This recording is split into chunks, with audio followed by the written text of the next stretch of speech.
Since the beginning of the tough love rehabilitation movements in the 70s, there have been over 200 facilities all over the world housing thousands of children. They are under no governmental regulation and there have been over 40 reported deaths in these camps, not to mention the hundreds of young lives ruined. In the middle of the night, two men burst into a bedroom and drag Danny out against his will after handcuffing him. His parents are waiting outside and Danny asks for help, but they tell him it's for his own good. The next day Sophie goes to a store to return a product because of a scratch and starts making a scene by throwing things around. The employee Ben drags Sophie to a corner as if about to scold her, but he actually kisses her. They're a couple and Sophie had just been pranking him. Meanwhile at a club, Jack keeps consuming happy powder and walking on the ceiling beams without a care. However, it gets serious when he realizes he's bleeding. When Sophie goes home, she finds her mother Marianne and her stepfather Carl entertaining very important guests. Sophie crashes their little meeting, calling all politicians corrupt as she reveals a joint.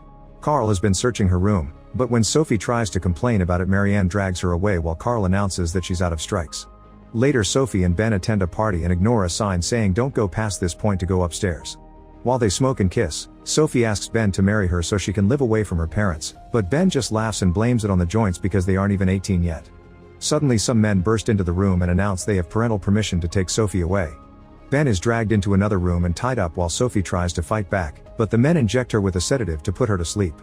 Afterward Ben goes to Sophie's house to demand an explanation, but Carl says that Sophie is away where no one can see her for a year. Marianne claims that Sophie was destroying the family and Carl threatens to call the police if Ben doesn't leave. The next morning Sophie wakes up in a boat with Danny and Jack. While Jack pukes into the ocean, Sophie asks questions that the men won't answer, so Danny tells her they're being taken to Fiji.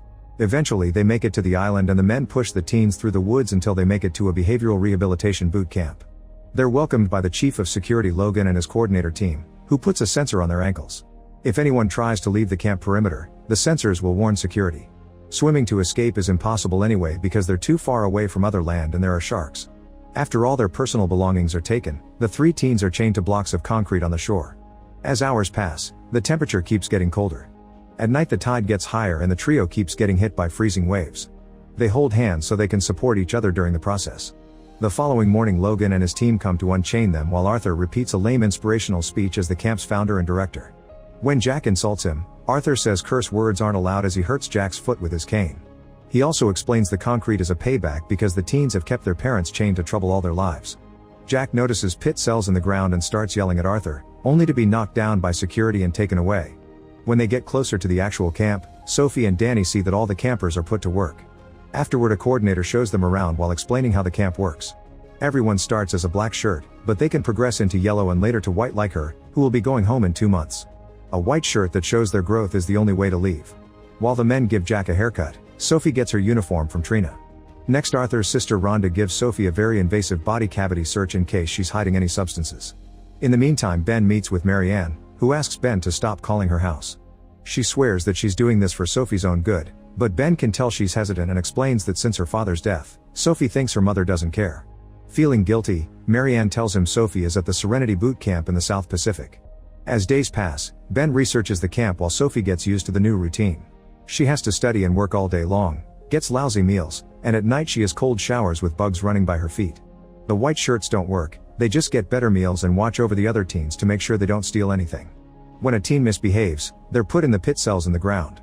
One day, all the campers sit in a circle inside a tent. Trina is put in the middle with a small microphone on her shirt. Arthur tells everyone to clap in support then asks Trina why she's here. When she says she doesn't know, a few teens are chosen to surround her and start pushing around while saying all the things she did, like buying happy substances and getting it on with too many guys. Everyone insults Trina with very nasty words until she finally snaps, admitting she had been tired of her parents forcing their religious rules on her. To get back at them, she made a bet with her friends to see who could get the most guys. In one night she got busy with 8, always wishing one would actually see her since her parents don't. Then Trina falls to her knees, crying as she apologizes. The other teenagers surround her and tell her they love her, but Sophie isn't buying it. Later that night, she hears Trina pray.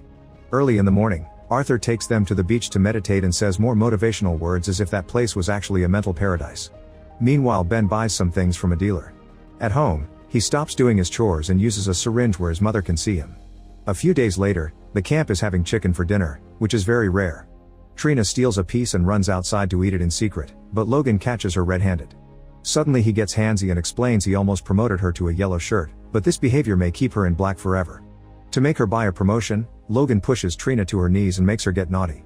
The heavy rain becomes a full raging storm and the tents start falling apart, so all the campers have to run out of their beds and look for cover. Rhonda thinks they should help them, but Arthur thinks they should learn to handle themselves. The girls' tent flies off and Sophie runs back in to rescue a frozen Trina. Soon the cables fail and the camp loses power. The next day, Trina is put in charge of the group fixing the tents, and Trina quickly uses her new power to order her friends around. While lifting some heavy wood, Sophie slips on the mud and falls. She feels tired and wants to rest, but Trina keeps yelling at her to get to work. Since Sophie won't obey, Trina gives the other girls permission to grab Sophie by the hair and throw her in the mud, where they kick her and call her a liar. Arthur thinks this is kids reacting to the proper incentive. Later Arthur has a private talk with Sophie, trying to look nice by offering cookies and milk. He keeps trying to make Sophie snap by poking at her relationship with her parents, but Sophie doesn't fall for it and throws the cookie away. Meanwhile Ben also arrives at the camp. After a medical examination, he's taken to the boys' tent and Jack starts insulting him, but the group is called to dinner before the situation can escalate. During dinner, Ben sits in front of Sophie, who can't believe what she's seeing. She immediately walks off the table and Ben follows her. While pretending to do the dishes, Ben explains he got in trouble on purpose to be sent here. His injections only had saline water and he even got a guy to point a gun at him to make his parents believe it. Ben promises they'll escape and steals a fork from the kitchen. The next day, Logan takes all the boys for a run around the island and when they make it to the shore, he makes them swim. The waves are strong and Danny can't swim well, so he barely survives the experience. Later after meditation, Arthur announces that Trina gets her yellow shirt. Afterward Ben hides in the bathroom and starts messing with the sensor using the fork, but unfortunately a coordinator pounds on the door and tells him to get going. It's been a month since Sophie's arrival and tonight it's her turn to be in the center of the circle. Since she refuses to talk, 4 teens are quickly called to the middle and they throw Sophie around while insulting her and calling her a liar. This makes her remember how her parents also threw her around after she crashed the party. Eventually Sophie falls to the floor and the abuse finally makes her crack. It's revealed that during the party she pretended to apologize for her behavior before saying that Carl went to her room every night. In tears, Sophie admits that she lied and apologizes. Afterward Sophie sees Trina following Logan into a private spot, but before she can investigate, Ben covers her mouth and takes her to the bushes to tell her he's got a plan to escape. However Sophie is finally brainwashed and tells him this is where they belong because of their bad behavior, then she leaves. The next day, Rhonda tells the teens to write a letter pretending to be their parents saying what they'd love to hear. Meanwhile the boys are playing sports on the beach and Ben accidentally falls past the camp perimeter, activating the sensors. The coordinators immediately turn them off but Ben gets a better idea of how they work. When the game continues, Ben is aggressively thrown to the ground, so Ben retaliates with a knee to the groin. In the evening, Arthur announces that a boy who has been there 2 years finally gets to leave the camp. He used to be one of the worst cases, so Arthur will take him to his seminar in Los Angeles as an example. After hearing the words 2 years, Sophie changes her mind and tells Ben they should use his plan while Arthur is away. Afterward Rhonda reads all the letters to Arthur and finds Sophie's words as her dead father very sweet. Arthur is shaken for a second, but then claims Sophie is writing like that to manipulate him.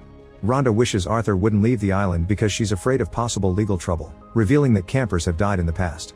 The next day, Ben messes with the sensor some more and finally finds a way to turn it on and off at will. Late at night after Arthur leaves, Ben sneaks into the girls' tent and makes Sophie follow him out. They run to the perimeter and Ben turns off Sophie's sensor before crossing. The alarm doesn't activate, so they go to Arthur's office and sneak past a sleeping Rhonda to get their personal belongings back. On their way out, Sophie accidentally kicks a bottle of alcohol, but Rhonda is too drunk to wake up. Afterward they run through the woods and get to the beach from the beginning, where they get in a boat to escape. Meanwhile in Los Angeles, Arthur is having his seminar, promoting the camp by showing clips that only show the nice parts like the meditation and taking care of the plants. Ben's parents are there and blame Sophie for his son's sudden change in behavior. Getting suspicious, Arthur sends a text to warn Logan. Back to Sophie and Ben, they start having trouble with the boat, which can't stay afloat on the heavy waves. The boat is overturned and the couple has to swim to the nearest beach. Luckily this is the island Ben had been trying to reach, which it has a resort for them to stay in. Ben had already sent an envelope in advance with money and documents for their plan. For the next few hours, the couple enjoys their freedom and gets dirty together.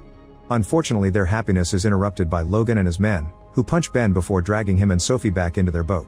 When they return to the camp, both teens are put in the pit cells while Arthur tells the group nobody will have breakfast or time off for 3 months because they must learn how one person's actions can affect the lives of others.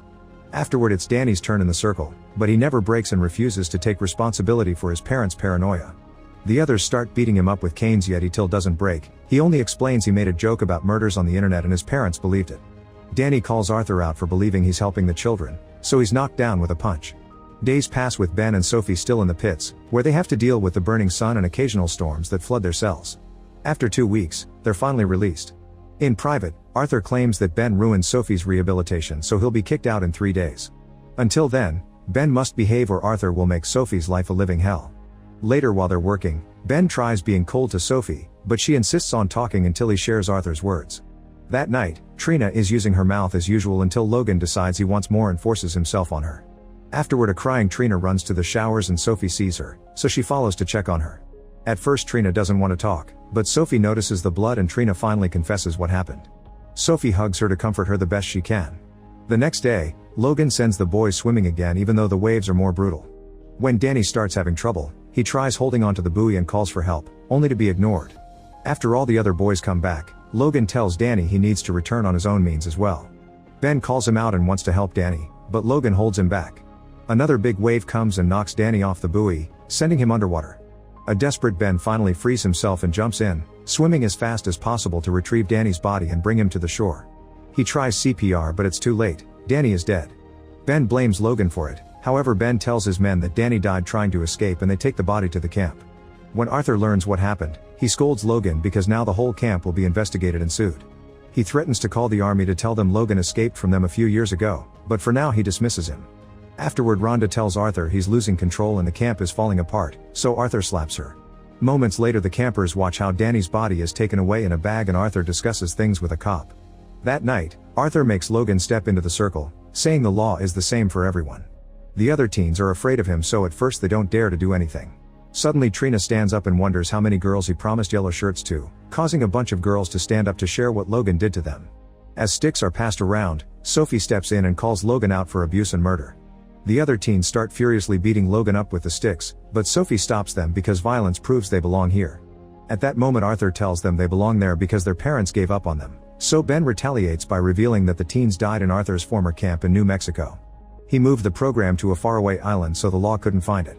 Ben starts a speech about their right to freedom and how Danny died for nothing, riling up the entire group. The teenagers finally snap and begin destroying the whole camp. Logan gets hurt and pushed down, but the other coordinators are tired and only watch it happen. Soon the teens are making torches and lighting all the tents and buildings on fire, so Logan decides to escape on a car before it gets worse. The flames begin spreading and create an enormous fire that fills the area with very dark smoke. When the group sees Logan trying to escape, they throw objects at his car and make him crash right into a building on fire. He gets stuck inside and the gas catches on fire too, causing a small explosion that kills him. Next Ben and Sophie go into the main building, where Arthur brings out a gun. While Arthur monologues, Jack surprises him from behind and starts beating him up. He almost stabs him in anger, but Ben stops him. Arthur uses the chance to shoot his gun, but nothing happens because Rhonda had removed all the bullets. The teenagers throw Arthur inside a pit for the cops to find later, then they run around the island to enjoy their new freedom while the censors keep wailing. Make sure to subscribe and turn on notifications so you can watch more videos like this. Thanks for watching.